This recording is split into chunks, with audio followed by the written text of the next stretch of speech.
ಅನುಭವಿಸ್ತದೆ. ಎರಡು ರೂಪದಲ್ಲಿ ಅನುಭವಿಸಲಿಕ್ಕೆ ಬರ್ತದೆ. ಒಂದು ಭಾವ ಗಮ್ಯ ರೂಪ, ಇನ್ನೊಂದು ನಿರ್ಭಾವ ರೂಪದಲ್ಲಿ. ಇದರಲ್ಲಿ ಒಂದು ಮೂಲ ರೂಪ, ಇನ್ನೊಂದು ಗಮ್ಯ ರೂಪ. ಪರಮಾತ್ಮ ಹೇಗದಾನ ಹಾಗೆ ನಮಗ ಕಾಣ್ಲಿಕ್ಕಾಗುವುದಿಲ್ಲ. ನಮಗ ಹೇಗೆ ಕಾಣಿಸ್ತಾನ ಹಾಗೆ ನಾವು ಕಾಣಬೇಕಾಗ್ತದೆ. ಯಾಕೆಂದ್ರೆ ನಾವು ಕಾಣೋದು ನಮ್ಮ ಅಂತರಂಗದೊಳಗೆ, ನಮ್ಮ ಮನಸ್ಸಿನ ಅಳವಿನೊಳಗೆ ನಾವು ಕಾಣ್ತೀವಿ. ಆದ್ದರಿಂದ ಮನಸ್ಸಿನಲ್ಲಿ ಮೂಡ್ದಂಗೆ ನಾವು ಕಾಣ್ತೇವೆ ವಿನಃ ಅವ ಇದ್ದಂಗೆ ನಮಗ್ ಕಾಣಕ್ಕಾಗುವುದಿಲ್ಲ. ಹಾಗಂದ್ರೇನು? ಒಂದು ಉದಾಹರಣೆ, ನೀವು ಹೇಗದಿರಿ ಹಾಗೆ ನನಗೆ ಕಾಣಕ್ಕಾಗುವುದಿಲ್ಲ. ನನಗೆ ನೀವು ಹೇಗೆ ಕಾಣ್ತೀರೋ ಹಾಗೆ ನಾ ಕಾಣಬೇಕಲ್ಲ. ನನ್ನ ಕಣ್ಣಿಗೆ ಎಷ್ಟು ಕಾಣಿಸ್ತದ, ನಿಮ್ಮ ಮಾತಿನ ಮೂಲಕ, ನಿಮ್ಮ ಮುಖದ ಭಾವಗಳ ಮೂಲಕ ನನ್ನ ಮನಸ್ಸಿಗೆ ಎಷ್ಟು ಗೊತ್ತಾಗ್ತದ ಅಷ್ಟ ನಾ ನಿಮ್ಮನ್ನ ತಿಳ್ಕೋಬಲ್ಲೆ. ಆದ್ರೆ ನಿಮ್ಮೊಳಗ ನೀವು ಹೇಗದಿರಿ ಅಂತ ಅನ್ನೋದನ್ನ ನನಗೆ ಹೆಂಗೆ ತಿಳಿಲಿಕ್ಕಾಗ್ತದೆ? ಮನುಷ್ಯನ ಮನಸ್ಸಿಗೂ ಮಿತಿ ಅದ, ಮನುಷ್ಯನ ಕಣ್ಣಿಗೂ ಮಿತಿ ಅದ. ಆ ಮಿತಿಯೊಳಗ ಅದು ಕಾಣೋದು. ಕಣ್ಣಿಗೆ ಕಾಣಬೇಕಾಗಿತ್ತು ಅಂದ್ರೆ ಕಣ್ಣಿಗೆ ಏನು ಕಾಣಿಸೋದು ಸಾಧ್ಯದ ಆ ಗುಣ ಅದರಲ್ಲಿ ಇರಬೇಕಾಗ್ತದೆ. ಮನಸ್ಸಿಗೆ ಗೋಚರ ಆಗಬೇಕಾಗಿತ್ತು ಅಂದ್ರೆ ಮನಸ್ಸು ಯಾವುದನ್ನ ಗ್ರಹಿಸ್ತದಲ್ಲ ಆ ಗ್ರಾಹ್ಯತ ಅಲ್ಲಿ ಇರಬೇಕಾಗ್ತದೆ. ಕಿರಣಗಳದ, ಈ ಕಿರಣಗಳೆಲ್ಲ ಫೋಟಾನ್ಸ್, ಇವು ಬಹಳ ಸೂಕ್ಷ್ಮವಾದಂಥ ಅಣುವಿನ ತುಂಡ, ಇವು ತುಣಕ. ಇವಕ್ಕೆ ಫೋಟಾನ್ಸ್ ಅಂತ. ಬಹಳ ಸೂಕ್ಷ್ಮ ತುಣಕ. ಬಹುತರ ಮೈಕ್ರೋಸ್ಕೋಪದಲ್ಲಿ ಬೇಕಾದಷ್ಟು 1000 ಪಾಲು 10,000 ಪಾಲು ಮಾಡಿ ದೊಡ್ಡದ ಮಾಡಿ ತೋರಿಸುವಂಥ ಸೂಕ್ಷ್ಮ ದರ್ಶಕ ಯಂತ್ರ ಕೂಡ ಅದನ್ನು ನೋಡುವುದಿಲ್ಲ. ಅಷ್ಟು ಸೂಕ್ಷ್ಮ. ಅದು ಹೇಗದ ಹಾಗೆ ನಮಗ್ ಕಾಣಕ್ಕಾಗುವುದಿಲ್ಲ. ಆದ್ರೆ ಅದೇ ಫೋಟಾನ್, ಅದೇ ಕಿರಣದ ತುಂಡ, ಕಿರಣದ ಅಣು ನಮ್ಮ ದೃಷ್ಟಿಯನ್ನ ಪ್ರವೇಶ ಮಾಡಿ ನಮ್ಮ ರೆಟಿನಾದ ಮೇಲೆ ಬಿದ್ದು ಆ ಬಳಿಕ ಅಲ್ಲಿ ಏನು ಕೆಮಿಕಲ್ಸ್ ರಿಯಾಕ್ಷನ್ಸ್ ಉಂಟು ಮಾಡ್ತದ ಅದನ್ನ ನಾವು ನೋಡ್ತೇವೆ ವಿನಃ ಫೋಟಾನ್ ನೋಡ್ಲಿಕ್ಕಾಗೋದಿಲ್ಲ. ಇದು ಸ್ವಲ್ಪ ವಿಜ್ಞಾನ, ನಿಮಗ್ ಗೊತ್ತಾಗ್ತದೆ. ಏನ್ ನಮಗ್ ಕಾಣಿಸ್ತದಲ್ಲ ಬೆಳಕಂತ, ಇಂಥದೊಂದು ಬೆಳಕ ಅಂತ ಏನಿಲ್ಲಲ್ಲಿ. ಅಲ್ಲಿ ಏನದ ಅಂದ್ರೆ ಅಣುವಿನ ತುಂಡುಗಳ ಪ್ರವಾಹ. ಆ ಪ್ರವಾಹ ಏನು ಮಾಡ್ತದಂದ್ರೆ ಈ ವಸ್ತುವಿನ ಮೇಲೆ ಬಿದ್ದು ಅಲ್ಲಿಂದ ಪ್ರತಿಫಲನಗೊಂಡು ಕಣ್ಣನ್ನ ಸೇರ್ತದ, ರೆಟಿನಾ ಸೇರ್ತದ, ಅಕ್ಷಿಪಟಲವನ್ನ ಸೇರ್ತದ. ಆ ಬಳಿಕ ಅಲ್ಲಿಂದ ರಾಸಾಯನಿಕ ತರಂಗಗಳು ತಲೆಯನ್ನ ತಲುಪ್ತವ. ಅಲ್ಲಿ ನಮಗ ಒಂದೇನೋ ಬೆಳಕಂದಂಗ ಕಾಣಿಸ್ತದೆ. ಆದ್ರೆ ಬೆಳಕು ಏನದ ಅಂತ ನಾವು ನೋಡಕ್ ಹೋದ್ರೆ ಅದ ಕಣ್ಣಿಗೆ ಕಾಣಿಸೋದಲ್ಲ. ಕಣ್ಣಿಗೆ ಕಾಣಿಸದಂಥ ರೂಪದ ಅದಕ್ಕೆ. ಆದ್ರೆ ನಾವು ನೋಡಬೇಕಾಗಿತ್ತು ಅಂದ್ರೆ ಕಾಣಿಸುವಂಥ ಬೆಳಕಿನ ರೂಪದಲ್ಲೇ ನೋಡಬೇಕಲ್ಲ. ಅದು ತಮಗೆ ಸ್ಪಷ್ಟ ಅರ್ಥ ಆಗದೆ ಇದ್ರೆ, ಈಗ ನಾ ಮಾತಾಡ್ತೇನೆ ಅಂದ್ರೆ ನಾ ಏನು ಮಾಡ್ತೇನೆ? ಏನೂ ಇಲ್ಲ, ಕಂಪನ ಮಾಡ್ತೇನೆ. ಈ ಕಂಪನಗಳು ಈ ಗಾಳಿಯೊಳಗ ಹೀಗೆ ಸ್ಪಂದಿಸ್ತಾವ, ತೆರೆ ಆಡ್ತಾವ. ಆ ತೆರೆಗಳು ನಮ್ಮ ಕಿವಿ ಮೇಲೆ ಅಪ್ಪಳಿಸ್ತಾವ. ಏನಪ್ಪಳಿಸಿದೋ? ವಾಯುವಿನ ಸ್ಪಂದನೆಗಳು ಅಪ್ಪಳಿಸಿದೋ. ಆದ್ರೆ ನಮಗೆ ಹೆಂಗ ಕೇಳಿಸ್ತು ಅಂದ್ರೆ ಶಬ್ದ ರೂಪ ಕೇಳಿಸ್ತು, ಶಬ್ದಾಗಿ ಕೇಳಿಸ್ತು. ನಿಜವಾಗಿಯೂ ಈ ಈ ಅಂತರಿಕ್ಷದೊಳಗ, ಈ ವಾಯುಮಂಡಲದೊಳಗ ಶಬ್ದಂತಿಲ್ಲ. ಏನದವ? ತರಂಗದವ. ತರಂಗಾಗಿ ನಾ ನೋಡದೆ, ತರಂಗವನ್ನ ಶಬ್ದವಾಗಿ, ಧ್ವನಿಯಾಗಿ, ನಾದಾಗಿ ನಾ ನೋಡದೆ. ಅಂದ್ರೆ ನನಗೆ ಹೆಂಗ ಕಂಡತಪ್ಪ ತರಂಗ? ನಾದ ರೂಪದಲ್ಲಿ ಕಂಡತು. ಅಂದ್ರೆ ನನಗೆ ಕೇಳಿಸಬೇಕಾದ್ರೆ ಅದು ನಾದ ರೂಪದಲ್ಲೇ ಕೇಳಿಸಬೇಕು. ನಾದದ ಮೂಲ ರೂಪದಲ್ಲಿ ಕೇಳಿಸಕ್ ನಮಗ ಆಗುವುದಿಲ್ಲ. ಆ ಪ್ರಾಣ ನನ್ನ ಕಿವಿಗಿಲ್ಲ, ನಿಮ್ಮ ಕಿವಿಗಿನೂ ಇಲ್ಲ. ಕಿರಣವನ್ನ ನೋಡುವಂತಹ ಪ್ರಾಣ ಕಣ್ಣಿಗೂ ಇಲ್ಲ, ನನ್ನ ಕಣ್ಣಿಗೂ ಇಲ್ಲ, ನಿಮ್ಮ ಕಣ್ಣಿಗೂ ಇಲ್ಲ. ಆದ್ರೆ ಕಣ್ಣಿಗೆ ಏನು ಕಾಣಿಸ್ತದ ಅದು ಆ ಫೋಟಾನ್ ಪ್ರವಾಹದ ಅದು ಗ್ರಾಹ್ಯ ರೂಪ.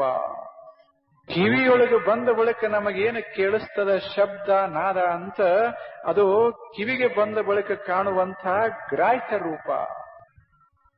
ಅಂದ್ರೆ ಎರಡು ರೂಪ, ಒಂದು ಅಗ್ರಾಹ್ಯವಾದಂತಹ ರೂಪ, ಒಂದು ಗ್ರಾಹ್ಯವಾದಂತಹ ರೂಪ. ಎರಡು ಕಲ್ಪನೆಗೆ ಬರ್ತದಲ್ಲ ತನ್ನ. ಒಂದು ಗ್ರಾಹ್ಯ, ನನಗೆ ಹೆಂಗ್ ಕಾಣಿಸ್ತದ ಹಾಗ. ಇನ್ನೊಂದು ಅಗ್ರಾಹ್ಯ, ಅದ ಹೆಂಗ ಅದ ಹಾಗ. ನಿಮ್ಮೊಳಗ ನೀವು ಹೆಂಗ್ ಅದೀರಿ ಅದ ನನಗ್ ಗೊತ್ತಿಲ್ಲ. ಆದ್ರೆ ನನಗೆ ಹೆಂಗ್ ಕಾಣಿಸ್ತದ ಹಂಗ ನಾ ಹೇಳಬಲ್ಲೆ ಅಷ್ಟ. ನೀವು ಹೆಂಗ್ ಅದೀರಿ ಅಂತ ನನಗೇನು ಗೊತ್ತಾಗ್ತದ ಅಷ್ಟ ನಾ ಹೇಳಬಲ್ಲೆ. 70-80 ವರ್ಷ ನೀವು ನಿಮ್ಮ ದೇಹದಾಗ ನಿಮ್ಮ ಮನಸ್ಸು ಹಿಡ್ಕೊಂಡು ನಿಮ್ಮ ಬುದ್ಧಿ ಹಿಡ್ಕೊಂಡು ನೀವು ಬದುಕದವರಿಗೆ ನೀವು ಹೆಂಗದಿರಿ ಗೊತ್ತಿಲ್ಲ ಅಂದ ಬಳಕ ಇನ್ನ ಒಂದು ತಾಸು ನಾವು ನನಗೆ ಹೆಂಗ್ ಗೊತ್ತಾಗ್ತದೆ? ಹೆಂಗ್ ಗೊತ್ತಾಗ್ತದೆ? ಗೊತ್ತಾಗುದಿಲ್ಲ ಹಂಗ ನೀವು ಅದಿರಿ, ಗೊತ್ತಾಗುದಿಲ್ಲ ಹಂಗ ನಾ ಅದೀನಿ. ನಾ ಏನದೀನಿ ಅಂತ ನೀವೇನು ಹೇಳ್ತೀರಿ ಅದು ನಿಮಗ್ ಗೊತ್ತಾದಂಗೆ ವಿನಃ ನಾ ಇದ್ದಂಗಲ್ಲದ. ನೀವೇನದಿರಿ ಅಂತ ಅನ್ನೋದು ನನಗೆ ಹೆಂಗ್ ಕಾಣಿಸ್ತದ ಹಾಗೆ ವಿನಃ ನೀವ್ ಹೆಂಗದಿರಿ ನನಗ್ ಗೊತ್ತಿಲ್ಲ. ನಾವು ತಪ್ಪು ತಿಳ್ಕೊಂಡೇವಿ. ಏನ್ ತಿಳ್ಕೊಂಡೇವಿ ಅಂದ್ರೆ ನಮಗ ತಿಳಿದದ್ದೇ ಸತ್ಯ ಅಂತ ತಪ್ಪು ತಿಳ್ಕೊಂಡೇವಿ. ನಮಗ ತಿಳಿದದ್ದು ನಮಗ್ ಕಂಡದ್ದಷ್ಟೇ. ಆದ್ರೆ ಅದು ಹೆಂಗದ ಅಂತ ಅನ್ನೋದು ನಮಗೇನು ಗೊತ್ತಿಲ್ಲ. ಹೆಂಗ್ ಗೊತ್ತಾದೀತು ಹೇಳಿ? ಹೆಂಗ್ ಗೊತ್ತಾದೀತು? ಅಲ್ಲೇ ನೀವು ಕೂಡಿರ್ತೀರಿ, ಲಗ್ನ ಆದ ಬಳಿಕ ಸಾಯೋ ತಕ್ಕ ಕೂಡಿರ್ತೀರಿ. ಆದರೂ ಕೂಡ ಅವ್ರನ್ನ ನಿಮಗೆ ತಿಳ್ಕೊಳಕ್ ಆಗಂಗಿಲ್ಲ, ನಿಮ್ಮನ್ನ ಅವ್ರು ತಿಳ್ಕೊಳಕ್ ಆಗುದಿಲ್ಲ. ಆಗುದಿಲ್ಲ. ಹಂಗದ ಭಗವಂತನ ಸೃಷ್ಟಿಯೊಳಗ ಹೆಂಗ ರಚನೆ ಆಗ್ಯದಂದ್ರ ಏನು ಗೊತ್ತಾಗಬಾರ್ದ ಹಂಗ ರಚನೆ ಆಗ್ಯದ. ಬಹಳ ಅದ್ಭುತದ ಜಗತ್ತು, ಬಹಳ ಅದ್ಭುತದ. ನಾವೇನು ಭಾವಿಸ್ತೇವಿ ಅಂದ್ರೆ ನಮಗೇನು ಕಂಡುತೋ ಇದ ಖರೆ ಅಂತ ನಾವು ಹೋಗ್ತೇವಿ. ಅದಕ್ಕೆ ನಾವೇನಂತೇವಿ? ನಮ್ಮ ಕಂಡಂಗ ನಾವು ಆಡೋರು ಅಂತಂತೇವಿ. ಕಂಡಂಗ ಆಡೋದು ಸತ್ಯ ಅಲ್ಲ, ಅದು ಇದ್ದಂಗ ಆಡೋದು ಸತ್ಯ. ಯಾಕೆ? ನಮಗ ನೋಡಾಗ ಅನೇಕ ದೋಷಗಳಿರ್ತಾವ. ನಿಮ್ಮ ಬಗ್ಗೆ ನಾ ತಪ್ಪು ತಿಳ್ಕೋಬಲ್ಲೆ. ನನ್ನ ಕಣ್ಣಿನ ದೋಷದಿಂದ ತಪ್ಪು ಕಾಣಬಹುದು, ಮನಸ್ಸಿನ ದೋಷದಿಂದ ನಿಮ್ಮನ್ನ ತಪ್ಪು ತಿಳ್ಕೊಳ್ಬಹುದು, ಅಥವಾ ಬುದ್ಧಿಯ ದೋಷದಿಂದ ತಪ್ಪು ತಿಳ್ಕೋಬಹುದು. ತಪ್ಪು ತಿಳ್ಕೊಳ್ಳೋ ಸಾಧ್ಯತೆ ಅದ. ಆದ್ರೆ ನೀವ್ ಹೆಂಗದಿರಿ ಅಂತನ್ನೋದು ಓನ್ಲಿ ಗಾಡ್ ನೋಸ್ ಇಟ್. ಎಲ್ಲಪ್ಪ? ಅದಕ್ಕೆ ಮನುಷ್ಯ ಹಿಂಗ ಭಾವಿಸಬಾರ್ದು. ನನಗೇನ್ ತಿಳಿದದ ಇದು ಪಕ್ಕಾ ಸತ್ಯ ಅಂತ ತಿಳ್ಕೋಬಾರ್ದು. ನನ್ನ ತಿಳುವಳಿಕೆ ಬದಲಾಕೋತ ಹೋಗ್ತದೆ. ಜಗತ್ತಿನ ತಿಳುವಳಿಕೆ ಈಗ 100 ವರ್ಷದ ಹಿಂದಿದ್ದಂಗಿಲ್ಲ. ಇನ್ನೊಂದು 100 ವರ್ಷಕ್ಕೆ ಈ ಭೂಮಂಡಲದಾಗ ಬಂದ ಬಳಿಕ ಈಗಿರುವ ತಿಳುವಳಿಕೆ ಆಗಿರುವುದಿಲ್ಲ. ಸಣ್ಣ ಮಕ್ಕಳೊಳಗಿರುವಂತಹ ತಿಳುವಳಿಕೆ ಈಗ ನೀವು ದೊಡ್ಡವರಾದ ಬಳಿಕಿಲ್ಲ. ಈಗಿರುವ ತಿಳುವಳಿಕೆ ಸಾಯುವಾಗಿರುವುದಿಲ್ಲ. ಎಲ್ಲ ಬದಲಾಗ್ತಾ ಹೋಗ್ತದೆ. ಇದು ಬದಲಾಗ್ತದ, ನಮ್ಮ ತಿಳುವಳಿಕೆ ಬದಲಾಗ್ತದೆ. ಆದ್ರೆ ವಸ್ತು ಅಂತೇನದ ಅದು ಹೆಂಗದ ಅದನ್ನ ತಿಳ್ಕೊಳ್ಳಿಕ್ಕಾಗೋದಿಲ್ಲ. ಅದು ವಸ್ತು ತನ್ನೊಳಗತ ಹೆಂಗದ ಅದಕ್ಕೆ ನೂಮೆನಾನ್ ಅಂತ. The thing in itself and the thing as it appears to me ಎರಡು ಬಹಳ ಭಿನ್ನ. ಸ್ವಲ್ಪ ವ್ಯತ್ಯಾಸ ಆಗ್ತದೆ. ಇದ್ದಕ್ಕಿದ್ದಂಗ ವಸ್ತುವನ್ನ ನೋಡುವಲ್ಲಿ ಮನುಷ್ಯ ಅಸಮರ್ಥದಾನ. ಆದ್ರೆ ಇಷ್ಟ ಆಗಬಹುದು, ಏನೋ ಒಂದು ವಸ್ತು ಅದ, ಅದರ ಛಾಯಾನ ಕಾಣ್ತೇನೆ ವಿನಃ ಆ ವಸ್ತುವನ್ನೇ ಕಾಣ್ತೇನೆ ಅಂತಲ್ಲ. ಸ್ವಲ್ಪ ಕಠಿಣ ಅನಿಸ್ತದ ನೋಡ್ರಿ. ಛಾಯಾ ಕಾಣ್ತೇನೆ, ನನಗೆ ಹಿಂಗ ಅನಿಸ್ತದಪ್ಪ ಅಂತ ಅನ್ಬೇಕೆ ವಿನಃ ನೀವು ಹಿಂಗ ಅದೇ ಅದೀರಿ ಅಂತ ಅನ್ನಬಾರ್ದು. ಯಾರೇ ನಿನಗ್ ಬುದ್ಧಿಲ್ಲ ಅಂತ ನಾ ಅಂದೆ. ಇದು ನನಗನಿಸಿದ್ದೆ ವಿನಃ ನಿಮಗೆ ಬುದ್ಧಿ ಅದನೋ ಇಲ್ಲೋ ಅದು ಪಾಪ ನಿಮಗ ಗೊತ್ತು, ನನಗೆ ಹೆಂಗ್ ಗೊತ್ತಾಗ್ತದೆ? ನಾನು ಸರಿ ಇಲ್ಲ ಅಂತ ನೀವು ಹೇಳಿದ್ರೆ ಅದ ನಿಮಗ್ ಕಂಡ ನಾನೇ ವಿನಃ ಇದ್ದ ನಾನ ಅಲ್ಲ. ಇದನ್ನ ಮನುಷ್ಯ ತಿಳ್ಕೊಂಡ ಅಂದ್ರೆ ಒಂಥರ ಸಮಾಧಾನ ಆಗ್ತದೆ. ಯಾಕಾಗ್ತದೆ? ಯಾರು ಏನಂದರೂ ಸಹಿತ ಅವ್ರ ಅಭಿಪ್ರಾಯವೇ ವಿನಃ ಅವ್ರಿಗೆ ಕಂಡ ರೀತಿಯೊಳಗೆ ವಿನಃ ನಾ ಇದ್ದ ರೀತಿಯೊಳಗಲ್ಲ. ಹಂಗ ಜಗತ್ತಿನ ವಸ್ತುಗಳನ್ನೇ ಇದ್ದಕ್ಕಿದ್ದಂಗ ತಿಳ್ಕೊಳ್ಳಿಕ್ಕಾಗುದಿಲ್ಲ ಅಂದ ಬಳಕ ಇನ್ನು ಭಗವಂತನ ಇದ್ದಕ್ಕಿದ್ದಂಗ ಹೆಂಗ ತಿಳ್ಕೊಳ್ಳಿಕ್ಕಾಗ್ತದೆ? ಯಾಕೆ ದೇವರನ್ನ ಹಿಂಗ ವರ್ಣ ಮಾಡ್ಯಾರ ಶರಣರಾಗ್ಲಿ ಸಂತರಾಗ್ಲಿ ಜ್ಞಾನಿಗಳಾಗ್ಲಿ ಹೆಂಗ್ ವರ್ಣ ಮಾಡ್ಯಾರ ಅಂದ್ರೆ the Tao that can be told of is not the Tao. Lao Tzu ಹೇಳ್ತಾನೆ, ಯಾವುದನ್ನ ಕುರಿತು ನೀ ಹಿಂಗ ಅದ ಅಂತ ಹೇಳ್ತೀಯೋ ಅದು ಸತ್ಯ ಅಲ್ಲ. ಏನ್ರಿ ಹೇಳ್ದಿ ಅಂದ್ರೆ ಅದು ಸತ್ಯ ಅಲ್ಲ. ಹೇಳಿದ್ದು ನಿನ್ನ ಮನಸ್ಸಿನಲ್ಲಿ ಮೂಡಿದ ಸತ್ಯವೇ ವಿನಃ ಅದು ಶಾಶ್ವತವಾದಂತಹ ತನ್ನೊಳಗಿರುವ ಸತ್ಯ ಅಲ್ಲ. ಭಗವಂತನ ವರ್ಣಿಸ್ತಾರೆ, ಅತೀತ ಅಂತ ವರ್ಣಿಸ್ತಾರೆ. ಅತೀತ ಎಲ್ಲಿ ದೇಹ ನಷ್ಟವಾಗ್ಯದ, ಎಲ್ಲಿ ಭಾವ ನಷ್ಟವಾಗ್ಯದ, ಎಲ್ಲಿ ಪ್ರಾಣ ನಷ್ಟವಾಗ್ಯದ, ಎಲ್ಲಿ ಮನಸ್ಸು ನಷ್ಟವಾಗ್ಯದ, ಎಲ್ಲಿ ಪ್ರಜ್ಞೆ ನಷ್ಟ ಆಗ್ಯದ, ಅಲ್ಲಿ ನಾನಿಲ್ಲ ನೀನಿಲ್ಲ ಏನದ ಅಂತ ಅನ್ನೋದನ್ನ ಹೇಳಾಕ ಬರುವುದಿಲ್ಲ. ಇಲ್ಲ, ಗೊತ್ತಾಗ ಅದು ದೇವರು ಎಲ್ಲವನ್ನ ತೆಗೆದು ಹಾಕಿದಾಗ ಭಾವಾತೀತ, ವಾಂಗ ಮನಸ್ಸಿಗೆ ಅತೀತ ಅಂತ ಹೇಳುದಿಲ್ಲ. ಮಾತಿಗೆ ನಿಲ್ಲುಕೋದಿಲ್ಲ, ಮನಸ್ಸಿಗೆ ನಿಲ್ಲುಕೋದಿಲ್ಲ. ಮಾತು ಮನಂಗಳಿಗೆ ಅದು ಅತೀತ ಅಂತ ಹೇಳ್ತಾ. ಮಾತಿಗೆ ನಿಲ್ಲುಕೋದಿಲ್ಲ, ಮನಸ್ಸಿಗೆ ನಿಲ್ಲುಕೋದಿಲ್ಲ. ಇದು ಭಗವಂತ ಇದ್ರ ಅಂಥ ಭಗವಂತನ ಮಾತಿನಾಗಿ ಹಿಡದೇವಿ ಅಂದ್ರೆ ಅದ ನಮ್ಮ ಭಗವಂತ ಅದ. ಮನುಷ್ಯನಾಗಿ ಹಿಡದೇವಿ ಅಂದ್ರೆ ಅದು ನೈಜ ಭಗವಂತ ಆಗಲಿಲ್ಲ. The God as a reflects in my mind. ಭಗವಂತ ನನ್ನ ಮನುಷ್ಯನಾಗ ಹೇಗೆ ಮೂಡ್ದ ಹಾಗ ನಾ ನೋಡ್ತಾ ಇದ್ದೇನೆ. ಇದು ರೂಪ. ವಾಯು ನಿದ್ರೆಗೈದಡೆ ಆಕಾಶ ಜೋಗುಳ ಹಾಡಿತ್ತು. ಬಯಲ ಬಳಲಿದೆನೆಂದರೆ ನಿರಾಳ ಮೊಲೆಗೊಟ್ಟಿತ್ತು. ಆಕಾಶ ಒಡಗಿ ಜೋಗುಳ ನಿಂತಿತ್ತು. ಗುಹೇಶ್ವರ ಐದಾನೆ ಇಲ್ಲದಂತೆ. ನೋಡ್ಬೇಕು, ದೇವರು ತನ್ನೊಳಗೆ ಹೆಂಗಿರ್ತಾನ, ದೇವರು ನಮಗೆ ಹೆಂಗ ಕಾಣ್ತಾನ, ಎರಡು ಬಹಳ ಕಠಿಣವಾದದ್ದನ್ನ ನಾವು ನೋಡ್ತಾ ಇದ್ದೇವೆ. ದೇವರು ತನ್ನೊಳಗೆ ಹೇಗಿರ್ತಾನ, ಅದನ್ನ ವರ್ಣಿಸ್ತಾನ. ಅಲ್ಲಮ ಪ್ರಭುದೇವರು ವರ್ಣಿಸ್ತಾರ. ವಾಯು ನಿದ್ರೆಗೈದಡೆ ಆಕಾಶ ಜೋಗುಳ ಹಾಡಿತ್ತು. ಬಯಲು ಬಳಲಿದೆನು ಎಂದರೆ ನಿರಾಳ ಮೊಲೆಗೊಟ್ಟಿತ್ತು. ಆಕಾಶ ಅಡಗಿತ್ತು, ಜೋಗುಳ ನಿಂದಿತ್ತು. ಗುಹೇಶ್ವರ ಲಿಂಗ ಐದಾನೆ ಇಲ್ಲದಂತೆ. ಒಂದೊಂದು ಮಾತು ನೋಡ್ರಿ. ವಾಯು ನಿದ್ರೆಗೈದಡೆ ವಾಯು ನಿಶ್ಚಲಾತು. ನಿದ್ರೆಗೈದಡೆ ವಾಯು ನಿಶ್ಚಲ ಆದ್ರೆ ವಾಯು ನಿಶ್ಚಲಾತು. ವಾಯು ಅಂದ್ರೆ ಯಾವುದು? ವಾಯು? ಮನಸ್ಸು ನಿಶ್ಚಲ. ಚಂಚಲಿಸುವ ಮನಸ್ಸ ನಿಶ್ಚಲ. ದೇಹದ ಭಾನ ಹೋಯಿತು, ಪ್ರಾಣದ ಭಾನ ಹೋಯಿತು, ಪರ ಜಗತ್ತಿನ ಭಾನ ಮರೆಯಾಯಿತು. ವಾಯು ನಿದ್ರೆಗೈದಡೆ.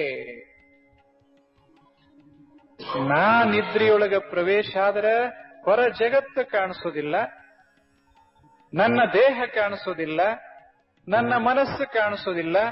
ಹಾಗ ವಾಯು ನಿದ್ರೆಗೈದಡೆ ನನ್ನ ಮನಸ್ಸ ನಿಶ್ಚಲವಾದರೆ, ಅಮನಸ್ಕವಾದರೆ, if it becomes the non mind, ಮನಸ್ಸ ಅಮನಸ್ಕಾಯಿತು ಅಂದ್ರೆ ಏನಾಗ್ತದೆ?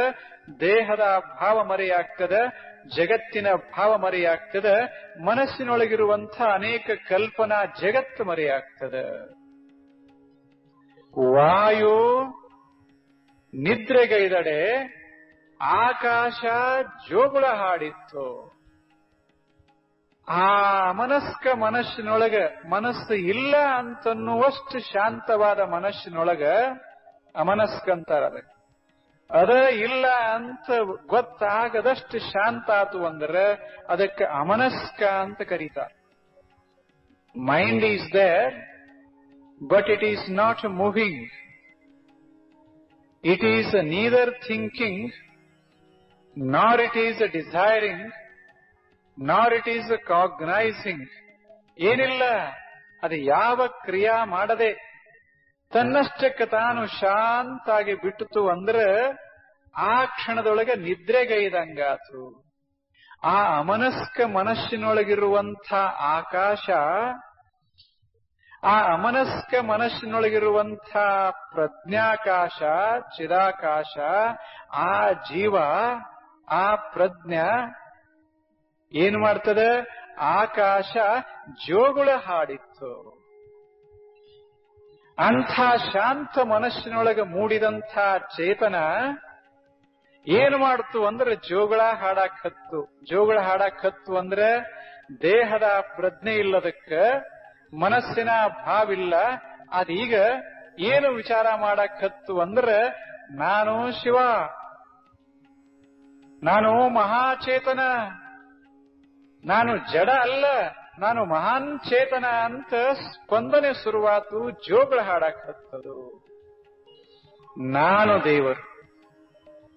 ಎಲ್ಲಿವರೆಗೆ ದೇಹದ ನಾನು ಇಂಥವ ಅಂತ ಭಾವಿತ್ತು, ಎಲ್ಲಿವರೆಗೆ ಮನಸ್ಸದ ನಾ ಇಂಥವ ಅಂತ ಭಾವಿತ್ತು, ಎಲ್ಲಿವರೆಗೆ ಜಗತ್ತಾದ ನಾನು ಇಂಥವ ಅಂತ ಭಾವಿತ್ತು. ಮೂರು ವಲಯ ಮೀರಿದ ನಂತರ ಮನಸ್ಸ ಶಾಂತವಾಗಿದ್ದರಿಂದ ನಾನು ಇಂಥವನು ಭಾವ ಹೋಗಿ ನಾನು ಮಹಾಚೇತನ ಅಂತನ್ನುವ ಕಲ್ಪನಾ ಮೂರ್ತಿ. ಸಮಾಜ ನೋಡಿದಾಗ ನಿಮಗೆಲ್ಲ ಗೊತ್ತದ. ಸಮಾಜ ನೋಡಿದಾಗ ನಾ ದೊಡ್ಡವ, ನಾ ಸಣ್ಣವ ಅಂತ ಗೊತ್ತಾಗ್ತದೆ. ಅನಿಸ್ತದ ನಮಗೆ, ನಾವು ಸಣ್ಣವರು, ನಾವು ದೊಡ್ಡವರು ಅಂತ ಅನಿಸ್ತದ. ಯಾವಾಗ? ನಿಮ್ಮನ್ನೆಲ್ಲ ನೋಡಿದಾಗ, ನಿಮ್ಮ ಸಂಪತ್ತು ನೋಡಿದಾಗ ನಾವೇನಪ್ಪಾ ಬಡವರು ಅಂತ ನಮಗನಿಸ್ತದ. ನಿಮ್ಮ ಸ್ಥಾನ ಮಾನ, ಸಮಾಜದೊಳಗಿರುವ ಸ್ಥಾನ ಮಾನ ನೋಡಿದಾಗ ನಮಗೆ ಯಾವ ಸ್ಥಾನನೂ ಇಲ್ಲ, ಆದ್ದರಿಂದ ನಾವು ಕಡಿಮೆ ಅಂತ ನಮಗೆ ಭಾವ ಬರ್ತದ. ನಿಮ್ಮನ್ನು ನೋಡಿದಿರಲ್ಲ, ನಿಮ್ಮ ನೋಡೋದೇ ಬಿಟ್ಟು ಬಿಟ್ರೆ ಶ್ರೀಮಂತಿಲ್ಲ, ಬಡವಿಲ್ಲ, ದೊಡ್ಡವರಿಲ್ಲ, ಸಣ್ಣವರಿಲ್ಲ. ಜಗತ್ತು ನೋಡೋ ತಕ್ಕ ನಾವು ಹಿಂಗಿರ್ತೇವಿ. ಯಾವಾಗ ಜಗತ್ತಿನ ಭಾವ ಮೀರ್ತೇವಿ ಆ ಕ್ಷಣಕ್ಕೆ ನಾವು ಏನಲ್ಲ, ದೇಹಕ್ಕೆ ಬರ್ತೇವಿ. ದೇಹದ ಕಡೆ ಲಕ್ಷ್ಯ ಹೋಯ್ತು ಅಂದ್ರೆ ನಾ ಪುರುಷ, ಇವರು ಸ್ತ್ರೀ ಅಂತ ಅನಿಸ್ತ. ನಾನು ಯುವಕ, ನಾನು ಬಾಲಕ, ಹೀಗೇನ್ರೆ ಭಾವ ಬರ್ತದೆ. ನಾನು ಸಶಕ್ತ, ಅಶಕ್ತ ಅಂತನ್ನುವ ಕಲ್ಪನಾ ಮೂಡ್ತದೆ. ನಾನು ಸುಂದರ, ಕುರೂಪ ಅಂತನ್ನುವ ತೆರೆಗಳಾಡ್ತವ, ಭಾವ ತೆರೆಗಳಾಡ್ತವ. ಯಾವಾಗ ಈ ದೇಹದೊಳಗೆ ನಾ ನಿಂತ್ರೆ, ಜಗತ್ತನ್ನ ಮೀರಿದ್ರ ಜಗತ್ತಿನ ಭೇದ ನನ್ನೊಳಗಿಲ್ಲ, ದೇಹದ ಭಾವ ಮೀರಿದ್ರ ದೈಹಿಕವಾದಂತಹ ಭೇದ ಇಲ್ಲ. ಆವಾಗ ಸ್ತ್ರೀ ಇಲ್ಲ, ಪುರುಷ ಇಲ್ಲ. ಇದು ಎರಡನೇ ಹಂತ. ನೋಡ್ಬೇಕಲ್ಲ ಮಹಾಪ್ರಭು ಏನು ಏರ್ತಾರ. ಮೂರನೇ ಹಂತಕ್ಕೆ ಹೋದ ಬಳಿಕ ಮನಸ್ಸೇನಾಗ್ಯದ? ನಿಸ್ತರಂಗ ಆಗ್ಯದ. ಇದು ಮನಸ್ಸು ಅನೇಕ ತರಂಗಗಳಿಂದ ಕೂಡ್ಯದ. ಮನಸ್ಸಿನಲ್ಲಿ ಚಲೋ ಗುಣಗಳದಾವ, ಕೆಟ್ಟ ಗುಣಗಳದಾವ. ಅದನ್ನು ನೋಡಿ ನಾ ಏನು ವಿಚಾರ ಮಾಡ್ತೇನೆ ಅಂದ್ರೆ ನಾ ಒಳ್ಳೆಯವ, ನಾನು ಕೆಟ್ಟವ, ನಾನು ಧಾರ್ಮಿಕ, ನಾನು ಅಧಾರ್ಮಿಕ ಅಂತ ಭಾವನೆ ನನ್ನಲ್ಲಿ ಬರಕ್ ಶುರುವಾಗ್ತದೆ. ನಾನು ಏನೂ ಆಗಿ ಬಿಡ್ತೇನೆ. ಜಗತ್ತಿನಾಗ ಕೂಡಿದರೆ ಒಂದು ತರ ಆಗ್ತೇನೆ, ದೇಹದಾಗ ಕೂಡಿದರೆ ಇನ್ನೊಂದು ತರ ಆಗ್ತೇನೆ, ಮನಸ್ಸಿನಲ್ಲಿ ಕೂಡಿದರೆ ಮತ್ತೊಂದು ತರ ಆಗ್ತೇನಿ. ಈ ಮೂರು ಮೀರಿ ಅಮನಸ್ಕನಾದ ಬಳಿಕ ಏನು ಉಳಿತದ ಬರೀ ಚೇತನ. ಆ ಚೇತನಕ್ಕ ಜಗತ್ತಿನ ಭಾವ ಇಲ್ಲ, ದೇಹದ ಭಾವ ಇಲ್ಲ, ಮನಸ್ಸಿನ ಭಾವ ಇಲ್ಲದ್ದರಿಂದ ಅದು ದೊಡ್ಡದಲ್ಲ, ಸಣ್ಣದಲ್ಲ. ಅದು ಶ್ರೀಮಂತಲ್ಲ, ಬಡವಲ್ಲ. ಅದು ಪುರುಷಲ್ಲ, ಸ್ತ್ರೀಯಲ್ಲ. ಅದು ಕೆಟ್ಟದ್ದು ಅಲ್ಲ, ಛಲೋದು ಅಲ್ಲ. ಹಂಗ ಒಂದ ಅಹಂ ಪ್ರಜ್ಞಾ ಏನು ಮೂಡ್ತದ ಅದು ಆಕಾಶ ಜೋಗುಳ ಹಾಡಿತ್ತು ನೋಡ. ಅಲ್ಲ ಮಹಾಪ್ರಭು, ನೋಡ್ಬೇಕು ಯಾವ ಮಟ್ಟದಲ್ಲಿ ನಿಂತು ವಿಚಾರ ಮಾಡ್ತಾರ. ನಾವ್ ಹಂಗೆ ಅಂತೇವಿ, ಅಲ್ಲಮ ಪ್ರಭು ನಮ್ಮವ ಅಂತೇವಿ. ನಮ್ಮವ ಅಲ್ಲ, ಅವ ಬಹಳ ದೂರದ, ಬಹಳ ದೂರ.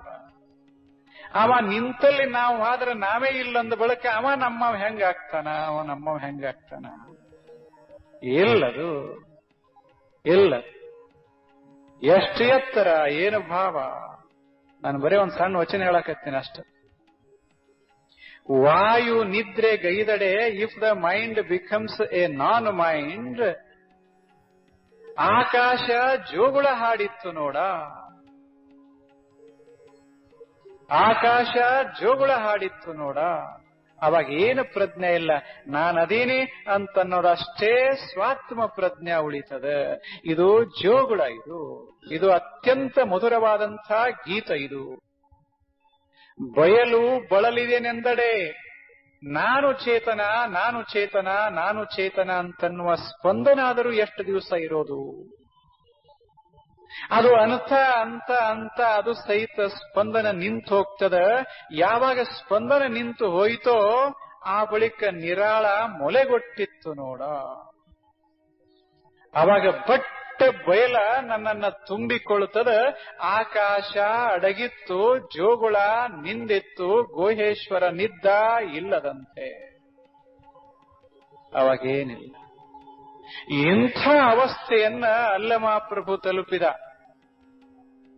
ಅದು ಭಗವಂತನ ನೈಜವಾದಂಥ ಸ್ವರೂಪ ಸ್ಥಿತಿ. ಯಾವುದೋ ಇಲ್ಲದಂತೆ ಭಗವಂತ ಇದಾನ ಅಂತನ್ನೋದೇ ನೈಜವಾದಂಥ ಸ್ಥಿತಿ.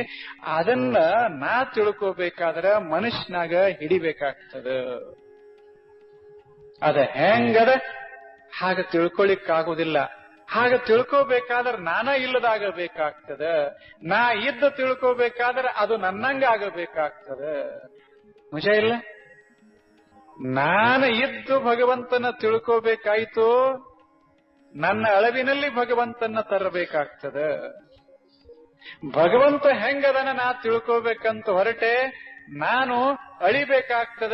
ಉಳಿತದ ಅದೇ ದೇವರು.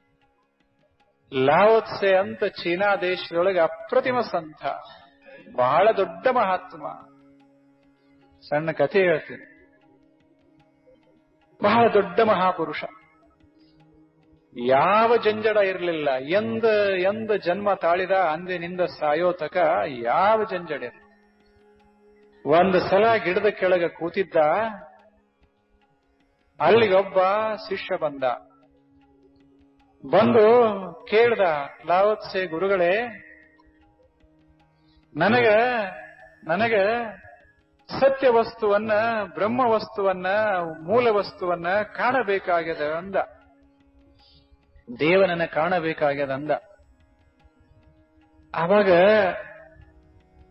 ಅವರು ಯಾರು ಲಾವೋತ್ಸೆ ಹೇಳಿದ್ರು, ಹಾಗಾದ್ರೆ ಕಾಣೋ ಮನಸ್ಸ ಇದ್ರೆ ಹೆಂಗ ಕಾಣಬೇಕು ಅನಿಸದ ನಿನಗ ಅಂದ್ರು. ಅವಾಗ ತಿಳಿಲಿಲ್ಲ.